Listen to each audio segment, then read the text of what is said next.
Hey guys, welcome back to our channel. So இன்னைக்கு என்ன பார்க்க போறோம் அப்படினு பார்த்தீங்கன்னா ராகி அடை வீட்ல எப்படி பண்ணலாம்னு தான் பார்க்க போறோம். And அதுக்கு முன்னாடி நம்ம சேனலை நீங்க இன்னும் subscribe பண்ணலனா மறக்காம subscribe பண்ணிடுங்க.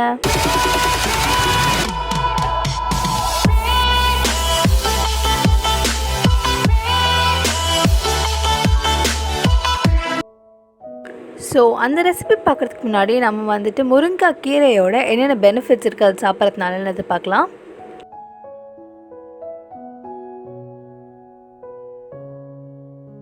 இப்போ முருங்கைக்கீரை சாப்பிட்றதுனால என்னெல்லாம் பெனிஃபிட்ஸ் அண்ட் இது யாரெல்லாம் எடுத்துக்கலாம் அப்படின்னு பார்த்தீங்கன்னா லிவர், கிட்னி, ஆஸ்துமா, டயபெட்டிஸ், அப்புறம் வந்துட்டு ஸ்டொமக் ப்ராப்ளம், அதாவது கான்ஸ்டிபேஷன் இல்லைனா கேன்சர், இந்த மாதிரி இருக்கவங்க வந்துட்டு முருங்கைக்கீரையை ரொம்ப நிறையவே எடுத்துக்கலாம். அது ரொம்பவே ஹெல்ப்ஃபுல்லாக இருக்கும். அண்ட் அது மட்டும் இல்லாமல் இது ஸ்கின்னையும் ஏரையும் ரொம்ப சேஃபாக டேமேஜ் ஆகாமல் பார்த்துக்கும். அண்ட் இது வந்துட்டு நம்மளோட போன்ஸ் எல்லாம் ரொம்ப ஸ்ட்ராங் ஆக்கிறதுக்கு ஹெல்ப்ஃபுல்லாக இருக்கும்.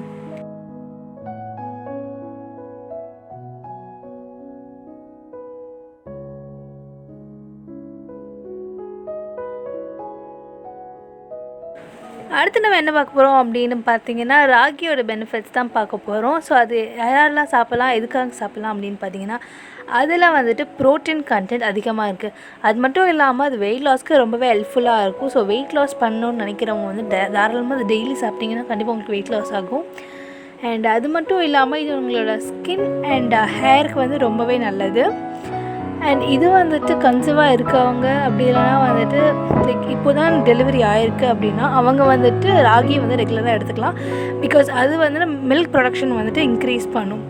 அண்ட் டயபெட்டிஸ் இருக்கவங்க அது ரெகுலராக சாப்பிட்லாம். அண்ட் டைஜஷனுக்கு ரொம்பவே ஹெல்ப்ஃபுல்லாக இருக்கும்.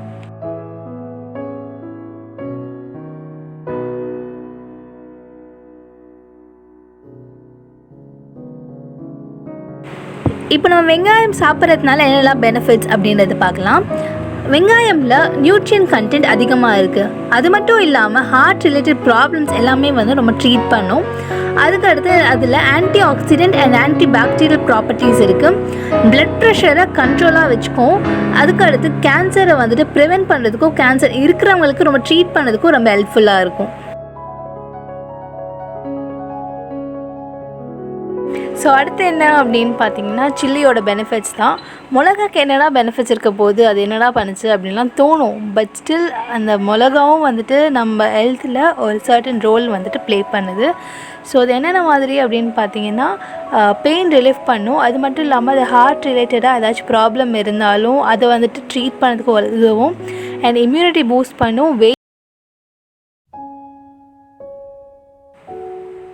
இப்போ நம்ம ராகி அடை பண்ணுறதுக்கு என்னென்ன இன்க்ரீடியன்ட்ஸ்லாம் தேவை அப்படின்னு பார்த்தீங்கன்னா நான் ஒரு பவுலில் வந்துட்டு ராகி எடுத்திருக்கேன். அடுத்து 2-3 பச்சை மிளகாய் வந்து குட்டி குட்டியாக அரிஞ்சிக்கோங்க. நான் 2 வெங்காயம் வந்துட்டு நார்மலாக எப்போவுமே அரிகிற மாதிரி அரிஞ்சிருக்கேன். அது இல்லாமல் கொஞ்சம் முருங்கைக்கீரை எடுத்திருக்கேன். ப்ளஸ் நீங்கள் ஒரு கிளாஸில் வந்துட்டு வாட்டர் எடுத்துக்கோங்க.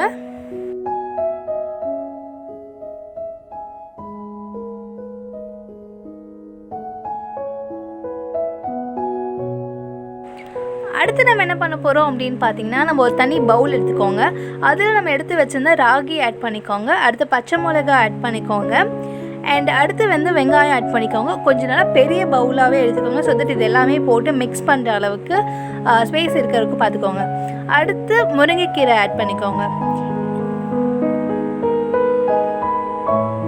இதெல்லாமே ஆட் பண்ணினதுக்கு அப்புறமா உங்கள் தேவையான அளவுக்கு வந்துட்டு உப்பும் ஆட் பண்ணிக்கோங்க. எந்த அளவுக்கு நீங்கள் எடுத்துப்பீங்களோ அந்த அளவுக்கு நார்மலாக வந்துட்டு ஆட் பண்ணிக்கோங்க.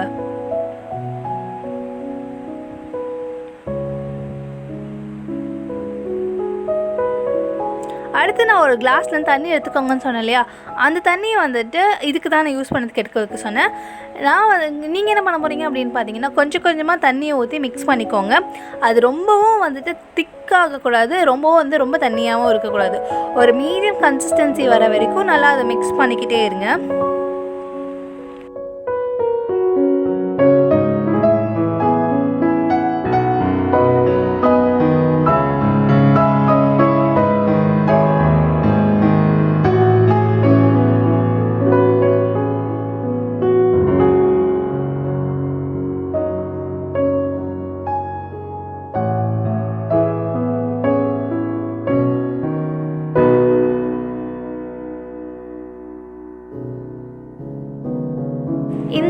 கன்சிஸ்டன்சி வர வரைக்கும் நீங்கள் வந்துட்டு பார்த்துக்கோங்க. ரொம்பவும் தண்ணியாக இல்லாமல் ரொம்பவும் திக்காக இல்லாமல் இருக்கணும்.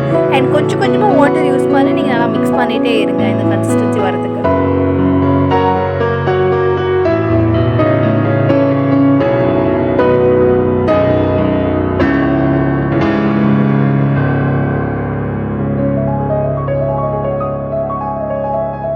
அடுத்து நம்ம என்ன பண்ண போகிறோம் அப்படின்னு பார்த்தீங்கன்னா, தோசை தவா வந்து ஹை ஃப்ளேமில் வச்சு ஹீட் பண்ணிக்கோங்க. அண்ட் அது ஹீட் ஆனதுக்கப்புறமா நாங்கள் வந்துட்டு இன்றைக்கி நல்லெண்ணெய் யூஸ் பண்ண போகிறோம். அண்ட் நீங்கள் எண்ணெய் ரெகுலராக யூஸ் பண்ணுவீங்களோ அந்த யூஸ் பண்ணிக்கோங்க. அண்ட் அந்த எண்ணெயும் போட்டதுக்கப்புறமா நல்லா ஹீட் ஆனதுக்கப்புறமா நம்ம ராகி மாவு வந்துட்டு செஞ்சது வந்துட்டு ரொம்ப தண்ணியாக இல்லாததுனால நம்ம கரண்டியில் எடுத்து ஊற்ற முடியாது. ஸோ அதனால நம்ம லைட்டாக வந்துட்டு உருண்டை பிடிச்சி உருண்டையோ இதை கையில் நார்மலாக எடுத்து நம்ம தவாவில் வச்சு நம்மளே நல்லா ஸ்ப்ரெட் பண்ணிக்கோங்க.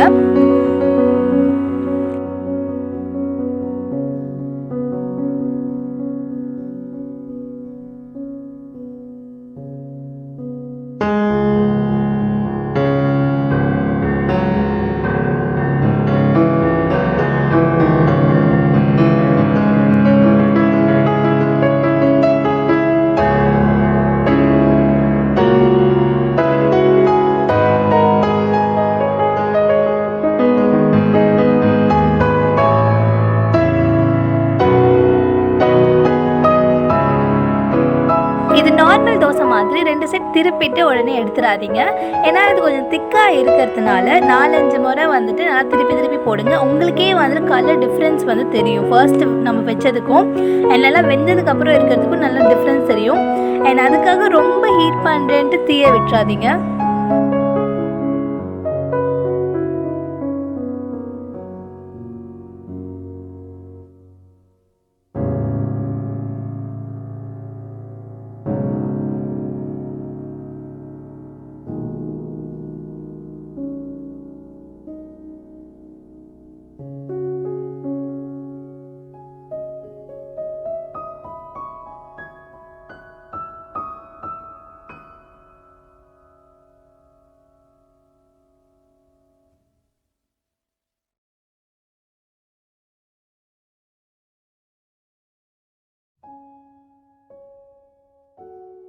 ஸோ இது பார்த்திங்கன்னா ரொம்ப ட்ரெடிஷ்னல் அண்ட் ஹெல்த்தி டிஷ் கூட.